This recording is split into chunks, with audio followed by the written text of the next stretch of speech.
Ongi etorri Gutun Zuria Bilbao letren nazioarteko jaialdira.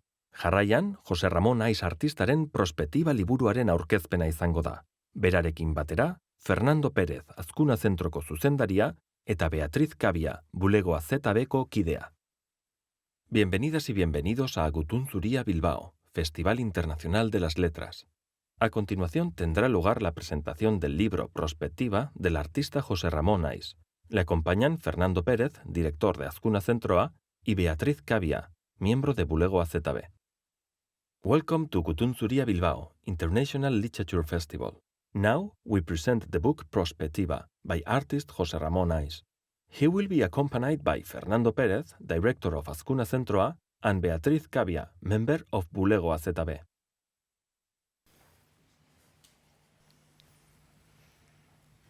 Bueno, pues, egunon, ongi etorri eta eskerrik asko aurkezpen honetara bertaratzeagatik. Buenos días a todas y a todos. Muchas gracias por estar en esta presentación.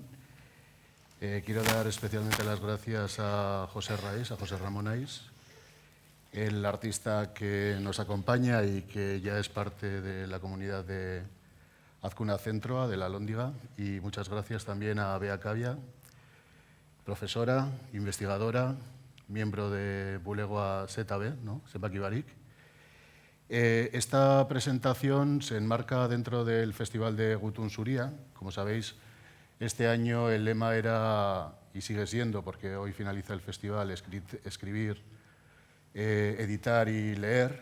Entonces, más allá de las presentaciones, queríamos también pues, difundir de alguna forma y de poner encima de la mesa este tipo de publicaciones de todos estos cómplices del centro y también de lo que significa toda esta producción editorial. Hace poco presentábamos nuestras líneas de publicaciones.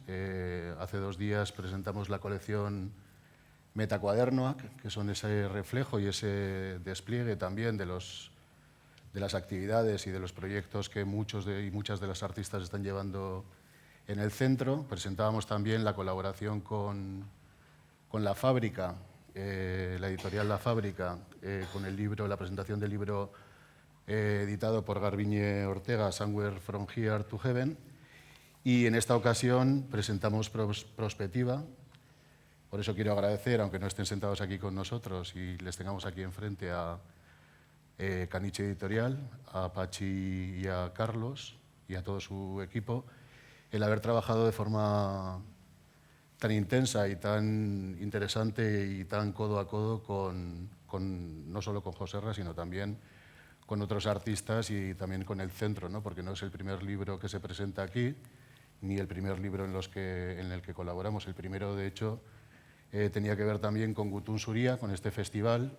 Tenía que ver con la pandemia y tenía que ver con esa idea de que el festival tiene de convertirse en un libro, ¿no? Y por eso el ensayo empieza aquí, tiene todo ese panorama de artistas, de escritoras, escritores, editores, y que podéis ver ahí ahora mismo en la entrada, y forma parte también de ese espejo que plantea el festival, ¿no? Jose Ramon Aiz ha ido desarrollando un extensísimo currículum profesional en el campo de la fotografía, en el campo del audiovisual, podríamos decir, sin ninguna duda, también en el campo de la jardinería, ¿no? Y de las plantas, ámbitos en los que, desde luego, deja su impronta personal y que, sobre todo, nos permite a todos los lectores y a todos los que conocemos a Jose y conocemos la obra y la disfrutamos, conocer toda esta complejidad que genera desde el principio ese extenso trabajo, trabajar directamente con el detalle y hacernos entrar en su propio universo y compartirlo, ¿no? En Azkuna Zentroa, Jose no es extraño encontrárnoslo siempre en los últimos tiempos por aquí, desde que formó parte de la beca de intercambio que hacíamos con Artista por Artista en La Habana, con el proyecto que desarrolló durante un tiempo en colaboración o en relación con Lester Álvarez, ¿no? Es ese proyecto de aquí y allí, esa idea de compartir procesos, y su primera pieza, que fue un poco el reflejo de tu primera pieza de vídeo, Brillan en la noche, que también estuvo expuesto aquí, y otra serie de proyectos también que tienen el reflejo y precisamente se enmarcan en este proceso, en este proyecto de prospectiva con el alineado de árboles en tu trabajo desarrollado en la Real Academia de España en Roma, que también tuvo su reflejo en la exposición que estuvo en el centro hace año y medio aproximadamente.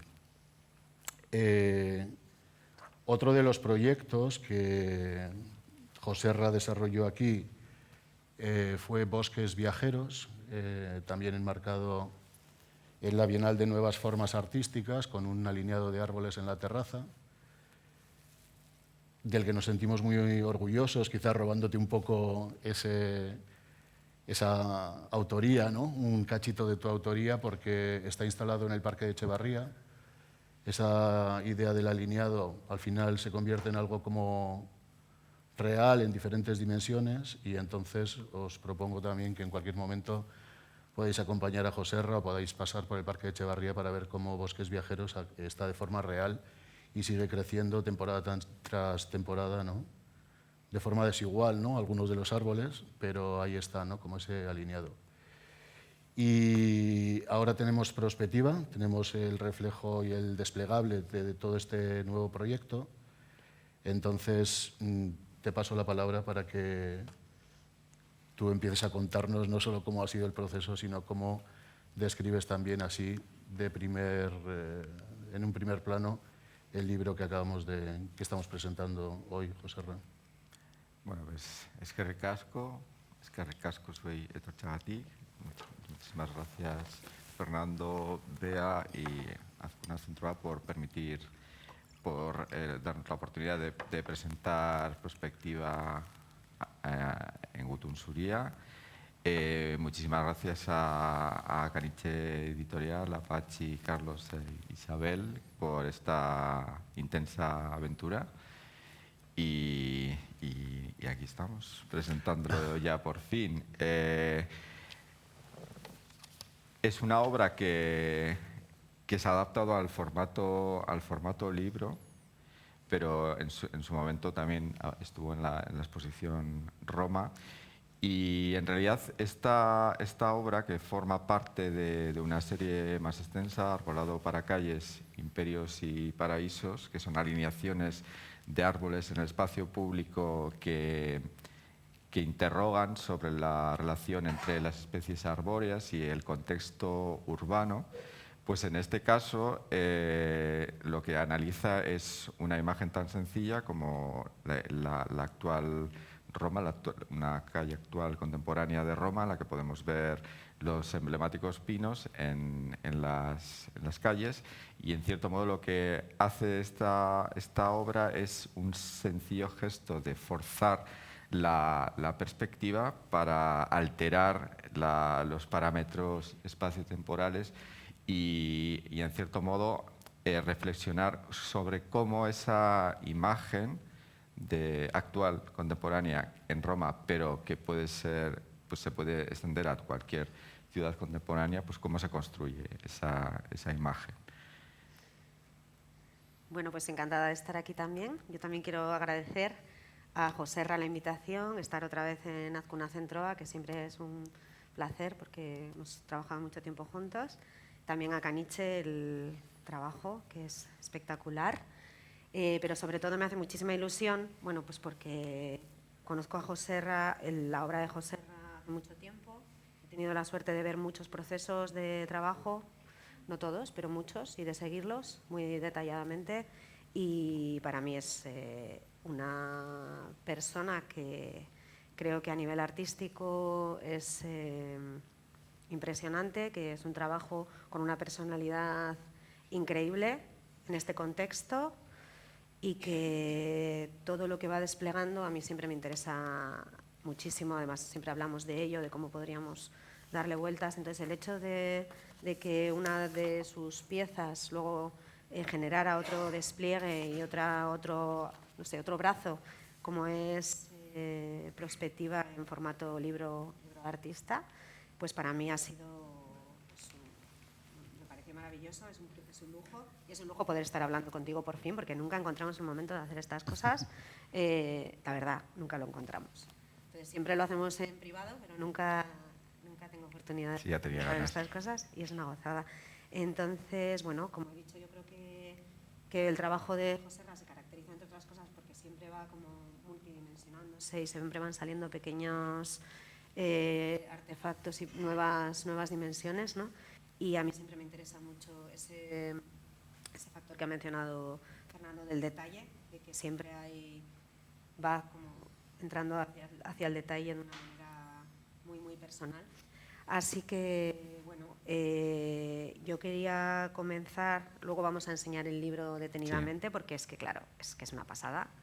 Y hablaremos de todos los detalles, que al final en Gutun Zuria también es un poco a lo que a muchos os interesará.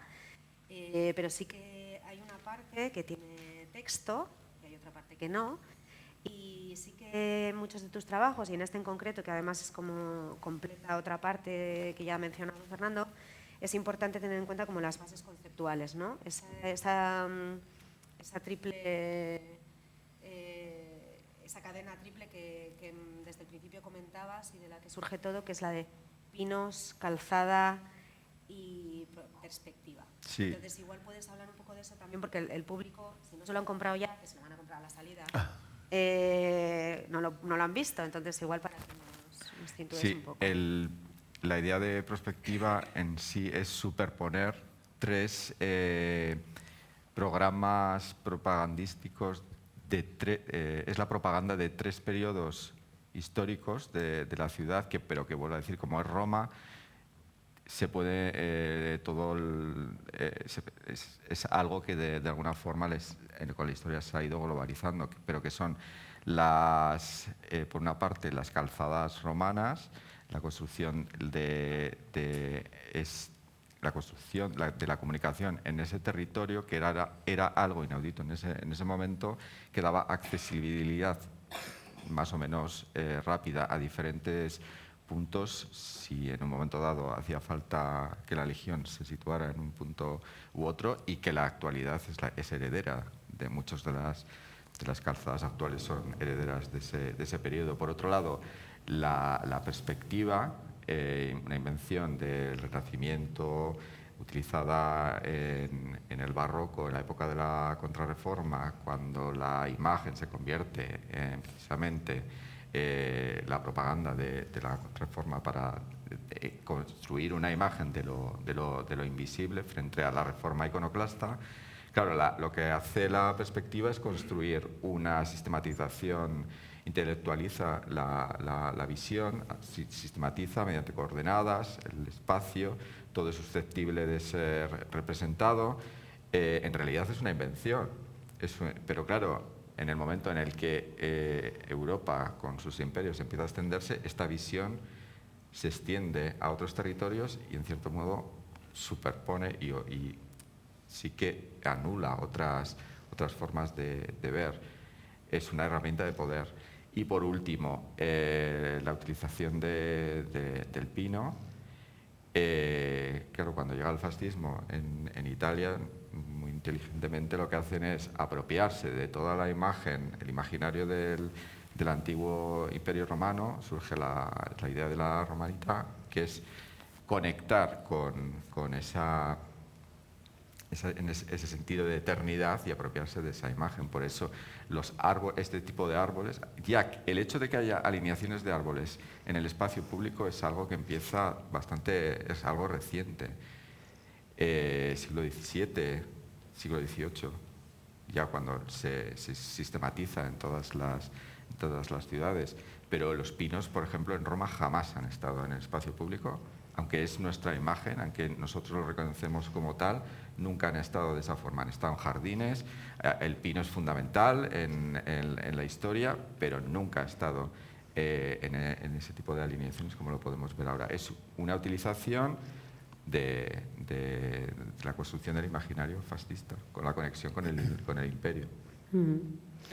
Vale, entonces tenemos estas tres como bloques, ¿no? Los pinos, la calzada y la... Ah, claro, ahora sí se me oye. La calzada y la perspectiva.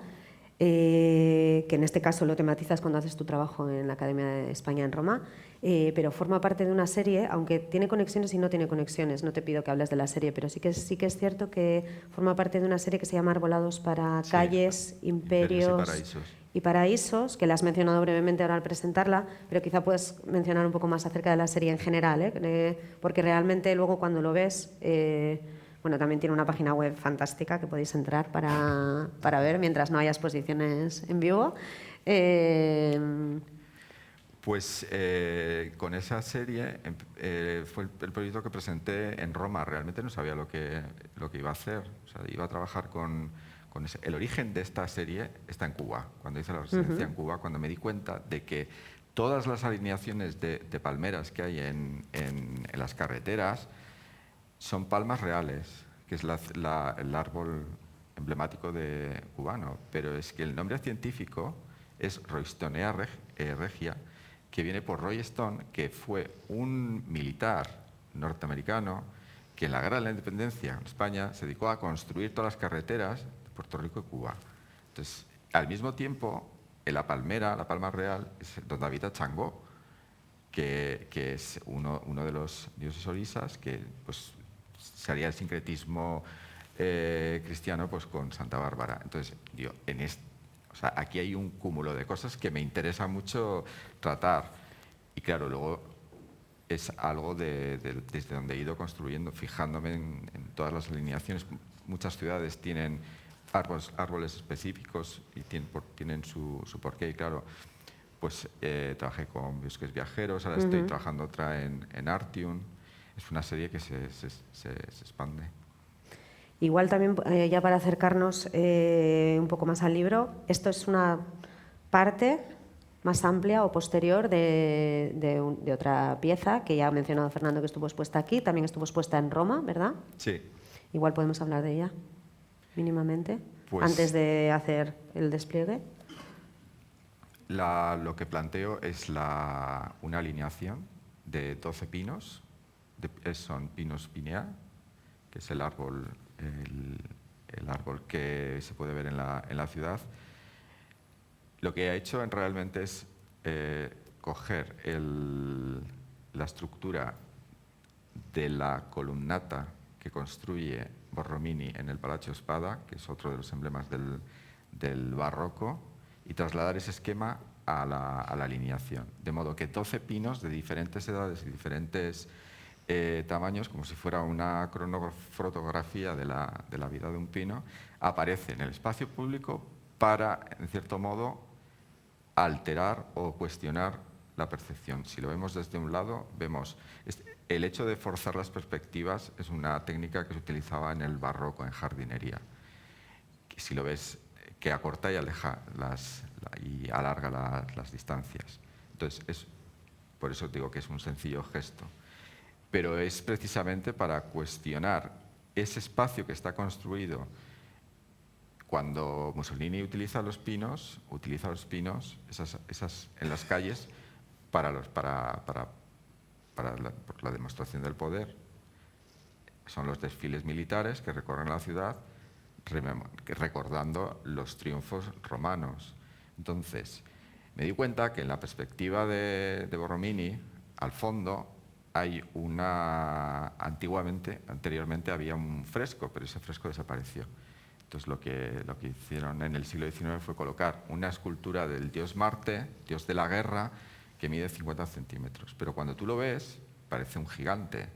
Dijo, esto es, qué mejor metáfora que precisamente ese espacio de representación con un dios de la guerra diminuto que hace que en apariencia es un gigante. Entonces cogí esa idea precisamente pues, para trastocar para trastocar la construcción de esa imagen y sobre todo la percepción del espacio. O sea, cuestionar cómo está construido ese espacio. Yo creo, Bea, que si es el momento. Podemos ir desplegando el propio libro. Espera. No sé si, José Ra, nos quieres ir sí. contando cuáles son las partes, pero a mí sí que me gustaría empezar en estas presentaciones más divulgativas de los libros, la importancia que tiene este texto, que cuando lo lees es como que prácticamente explica en esos 10 folios una concentración, es casi como si fuera algo esencial, ¿no? Donde podría ser prácticamente una tesis de 400 folios, vamos. Sí, a veces tiene una concentración, pero a la vez es muy didáctico y muy explicativo de todas las aristas de tu trabajo, ¿no? Desde la investigación, cómo aparece el espacio público, qué es la imagen y el texto, cómo te vas a la historia, no solo la historia del arte, sino también los diferentes periodos de aquí y de allí, ¿no? Y esos contextos tan diferentes de Cuba, de repente con una huerta en tu casa, o cómo lo vas combinando, ¿no? Entonces, tienes la práctica, ¿no? Y esa visión del leporelo, ¿no? Que al fin y al cabo también es una herramienta muy usada en muchos artistas desde hace mucho tiempo, pero sobre todo es esa parte del texto, ¿no, Bea? La que... Sí, bueno, yo creo que es el conjunto, el texto es espectacular, sí que aparte está en 4 idiomas, podemos empezar por ahí. Está en euskera, castellano, inglés e italiano, porque claro, tenía todo el sentido. Es un texto en el que además hay una serie de fotografías que lo acompañan. Son son solamente dos caras de texto, y tienes que leértelo unas cuantas veces y hacer un esquema. Pero está súper bien escrito. Creo que ahí tu trabajo de construcción ha sido importante, también con ayuda de Isabel de Caniche, ¿no? como directora de estilo, pero que te ha costado mucho también construir todo el andamiaje, porque, como siempre, tienes muchísimas capas de investigación, no solo luego de exposición, ¿no? Y de pieza. Entonces, claro, querías meter todas y tenías que encajar todo el puzzle, y esa parte yo creo que te ha resultado fundamental también para apoyar lo que ya habías empezado. Igual contamos eso, está el texto, está el leporelo que decía desplegable Fernando, que es lo que tiene que ver con la pieza anterior, y luego la maravillosa edición de Caniche, que tiene referencias permanentes también con los dibujos, ¿no? Circo Máximo, de Sergio. Exacto, el circo, lo que yo había aquí metido mis apuntes. O sea que realmente, bueno, pues es todo un... Sí, en el diseño, por ejemplo, pues hablamos de referencias. Yo tenía una imagen que me gustaba mucho, que es la Scuola Giardinieri SPQR, que tenía una tipografía bastante similar. Bueno, estos son todo frames de una animación en el que se puede ver el desarrollo. Luego, lo que es... Pero vete despacio, porque es importante. La animación está en la página web, bueno, la sí. podéis ver, y claro, no es lo mismo ver solo el frame que luego ver la animación, porque en la animación adquiere la dimensión de la perspectiva. Es impresionante. Yo por eso quería hacerlo todo con... por diferentes... Entonces estos son solo los frames, pero lo podéis Luego, acceder a ella. El libro pues Esto también también hace referencia un poco a ese tipo de revista de arquitectura.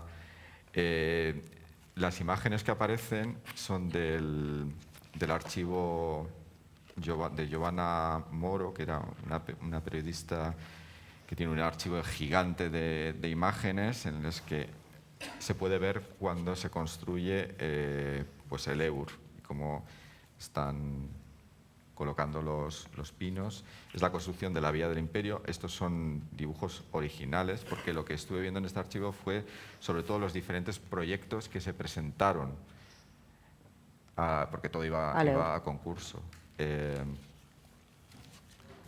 Esta es un poco la idea de la... Bueno, eso es que hace mención a las revistas de arquitectura de la época, la tipografía también, ¿no? Sí. Las fotos son del archivo. El título tampoco ¿por qué el título está en italiano?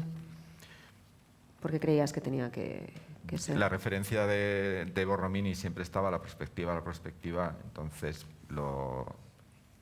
ya el título de la serie es como demasiado rimbombante, o sea, no puedo seguir achumando No, bien, iba hacia la sintético, está bien. A ver, un poco de... El barroco también necesita su medida. Y esta parte, que es la que tú inicialmente propusiste a Caniche también, ¿no? sí, pues hice como un boceto de lo que sería el desplegable. Claro, hacer el boceto Claro, sencillo, cuenta eso, porque es impresionante. pero construir esto pues será realmente un reto, porque cada pliegue, o sea, lo que es cada... Aquí se puede ver que cada árbol, que tiene un tamaño, que tiene una edad, corresponde a una... Estas son las fotografías de la obra, cada una tiene una medida que va en proporción, que es la misma proporción que la columnata de Borromini. Eso se mantiene, pero claro, ir a una imprenta a que construya esto... Claro, eso implica que el pliegue tiene una medida concreta. Claro. Todos los pliegues son diferentes. Estas sorpresas aparecían generalmente en el proceso, porque cuando la obra se tuvo que instalar la primera vez, yo tenía una medida de una pared, fui a Igual no lo colocarla. hemos mencionado. La obra, porque no todo el mundo vio la exposición, es un mural Sí, es un mural fotográfico, son como 9 metros. con las 12 fotografías que también tienen unas dimensiones. Entonces igual es más fácil trasladarlo desde esa imagen de mural fotográfico, ¿no? Bueno, había hecho todas las proporciones, fui a montarlo y digo, bueno, voy a ir calculando cuál es la distancia entre entre fotografía, y no había forma. O sea, digo, bueno, voy a coger la serie Fibonacci. Empiezo, me iba, vamos... Necesitabas más espacio. Me salía de la pared. Bueno, pues le resto. Era imposible. O sea, no podía encajar la obra. Total que en la academia estaba Ana Marín, que estaba en contabilidad, era matemática. Le dije, por favor, ayúdame, porque es que no consigo encajar esto. Pero es que hubo un matemático que le ayudó a Borromini a construir Claro, la esa es la columnata, cosa y digo, pues es que son sorpresas del proceso. Que Borromini ya había utilizado un matemático Claro, para... yo, con toda ingenuidad, voy a colocarlo en la pared y digo, no, esto no se puede colocar así felizmente. Pues tengo una fórmula matemática para colocarlo en la pared, que me hizo Ana.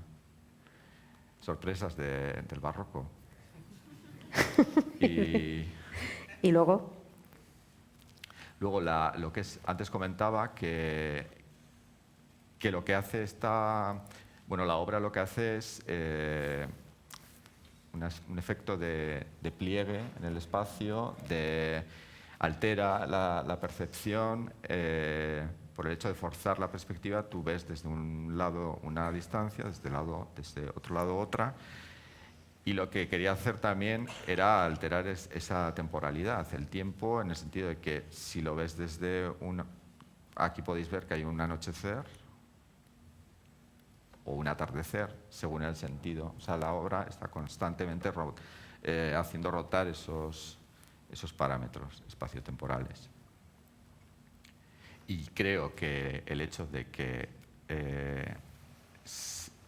sea un leporelo que se abre y se cierra, pues precisamente materializa ese concepto. Creo que en ese sentido funciona. Sí, tú hablabas todo el rato del pliegue espacio-tiempo, ¿no? Que sí. supone trasladarlo materializarlo también en este formato, no solo porque al final el mural fotográfico... El mural es un alzado. Solo un alzado. Es un alzado. Pero esto realmente le da una vuelta más al pliegue espacio-tiempo y también a la posibilidad de ver del amanecer o el atardecer según cómo se mire, ¿no? Entonces, en ese sentido... Sí. La referencia, por ejemplo, sobre ese dinamismo, la referencia de la columna de Trajano, esto viene en el texto. Lo que ocurre en la columna de Trajano es que toda está contada la conquista de la Dacia, y lo que ocurre es que tiene un formato de cómic. Pero precisamente son los árboles los que van estructurando la narración. De modo que si extiendes la columna, tienes un cómic que está separado por árboles.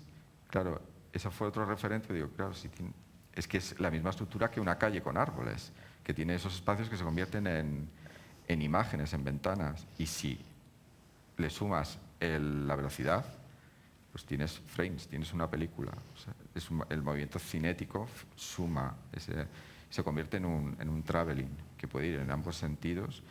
Por eso digo que es constantemente ir rotando la percepción, Sí. la visión. Y, José Ra, más allá de cómo plasmas y formalizas los códigos, ¿no? Principalmente en la fotografía, también es verdad que no es el primer libro que publicas, ¿no? Quiero decir que en 2014, si no me equivoco, 2013, publicas con Belleza Infinita, Dramas en el Jardín. En el 2004. 2005. 2004. 2005. 2005, sí. Cinco. Y es el primer libro, ¿no? Sí. En ese salto de tiempo y de cómo se refleja desde aquellas fotografías, ¿no? Del jardín hasta este despliegue. Es que, lo que ocurrió fue Dramas en el Jardín, es un libro que edité con Belleza Infinita, que comenzó de una forma... Era el momento en el que empezaba con la fotografía digital, empecé a experimentar. Siempre me ha interesado mucho la construcción de la imagen y empecé a trabajar con lo más cercano, con lo cotidiano, con la huerta. Cogía fondos croma y total, que ese libro al final transformó mi forma de trabajar, porque lo que me ocurrió era que a mí me interesaba la imagen, pero sin darme cuenta de repente trabajaba con plantas y digo, esto me está llamando, y nunca pude parar. O sea, ese libro transformó la... Vamos, pues... Tu forma de trabajar. Planteó mi forma de trabajar prácticamente. O sea, es como los hechos sucesos estos de los escritores franceses del 19, que a partir de... O sea, se produce ese cambio a partir de algo que ocurre en ese libro de 2005, ¿no? Sí. La forma de trabajar en cuanto a la investigación tiene más que ver pues, con una obra de 1994, tras el centenario, que hice en Artelecu, en el que lo que hice fue la investigación sobre un monumento, el monumento al centenario, que desapareció. Se construyó en 1913 y en 1924 lo desmontaron. Cogieron todas las partes de ese monumento y lo recolocaron por la ciudad. Ya había desaparecido del imaginario. Había restos que a día de hoy se pueden ver. Entonces lo que hice fue como reconstruir la historia a partir de esos restos. Era un trabajo de archivo, de investigación continua, que es la forma de trabajar con la que a día de hoy he sumado todas esas capas, esas formas de trabajar. Me sigue investigando la arqueología de la imagen, todo cómo se construye, pero esa forma de desarrollar una investigación que a veces es pues un poco obsesiva. Pues cuando leáis el texto os daréis cuenta, porque es que no me puedo dejar nada. Porque, no, ya sí, es increíble. Porque son montañas de información que pues ese texto refleja muy bien el proceso, porque al final tienes esa imagen que yo siempre pretendo que la obra funcione, aunque no tengas ni idea de que te estoy hablando, porque tiene que funcionar en ese sentido. Pero también tiene pues una construcción por detrás, pues que a mí, aparte que me interesa mucho trabajar así. Hay una cosa que es también muy... Bueno, lo hablábamos, ¿no? Que mencionas en el texto y sobre lo que tú siempre hablas también cuando trabajas, sobre la importancia de los árboles en el espacio público, incluso toda la referencia a una cuestión más vinculada al clima o la importancia de la naturaleza, etcétera, ¿no? Pero la importancia de los árboles en el espacio público es algo como que siempre tienes como algo casi a trabajar o a plasmar, entonces me interesaba mucho cómo... Es algo que es una imagen que se da por hecha, que siempre han estado ahí, que siempre se han utilizado, pero como digo, o sea, surge... bueno, en Roma, en el Renacimiento, ya colocan en algunas zonas de acceso a las iglesias olmos. En París hacen el Cours de la Reine, que es el paseo por el que la reina se pasea, que a partir de ese recorrido se toma un modelo. Holanda,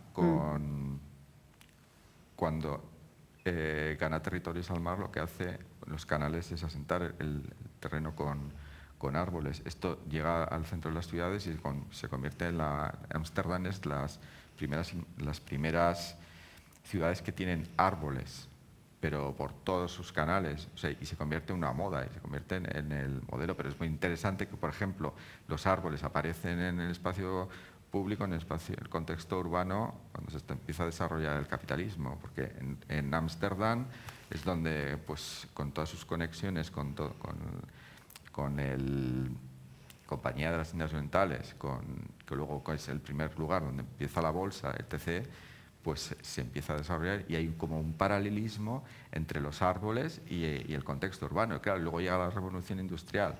Londres pues pone los plátanos, que son unos de los que mejor tienen la capacidad de fijar el carbono. O sea, siempre están acompañando y siempre son como los sufridores, o sea, y en realidad esta serie, pues cuantos más árboles pongamos, pues de eso se trata. Había que plantar árboles, era el objetivo último. Aunque te tengas que inventar una historia imposible, pues... Pues, si os parece, con vuestro permiso, Joserra y Bea, estoy seguro que el público tiene mucha curiosidad de saber detalles de la publicación. O sea que si hay alguna persona que está interesada en cuestionarle y preguntarle cosas a Joserra, pues es la oportunidad. Allí hay una palabra ya. Espera, que te van a traer el micrófono. Es el sobre.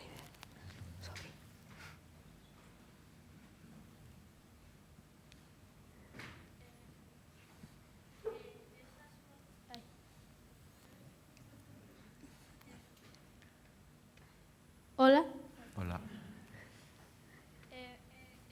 Esas fotos,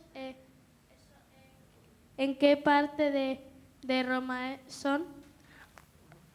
Esas fotos son ficciones, en sí siempre trabajo con construir imágenes que tienen múltiples referencias, pero siempre son idealizaciones, pero entre comillas.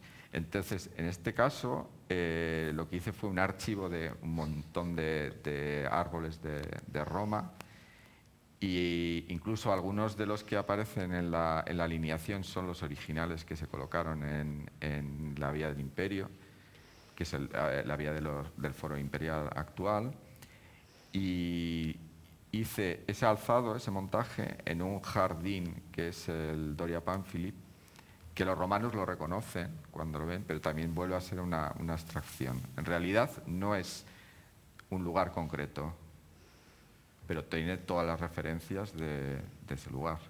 Es muy reconocible con la ciudad, pero es una invención. Qué buena pregunta. Igual había que haber empezado por allí.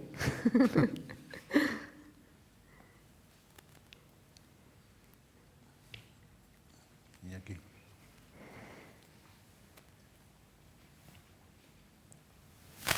Sí, hola.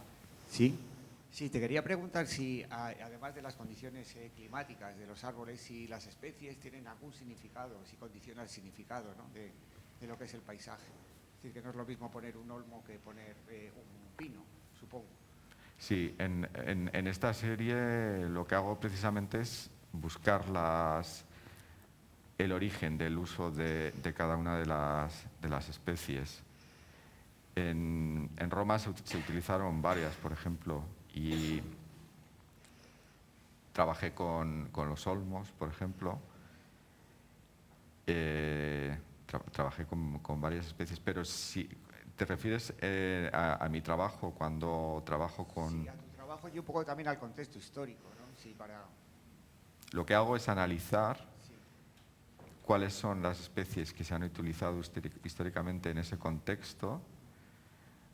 A veces son simplemente una moda, de una moda global, pero otras son árboles muy específicos de ese territorio, porque igual tiene una tradición en el uso. Por ejemplo, el olmo que tiene ese problema con la grafiosis, que está en peligro de extinción, pues lo que es en Roma, no, cuando digo Roma digo el Imperio Romano, con lo cual tocaba muchos territorios, pues utilizaba el olmo como tutor de la vid.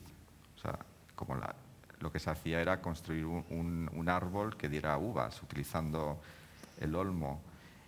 Por eso aquí esta expresión de no le pidas peras al olmo. En realidad lo que tienes que pedir es uvas.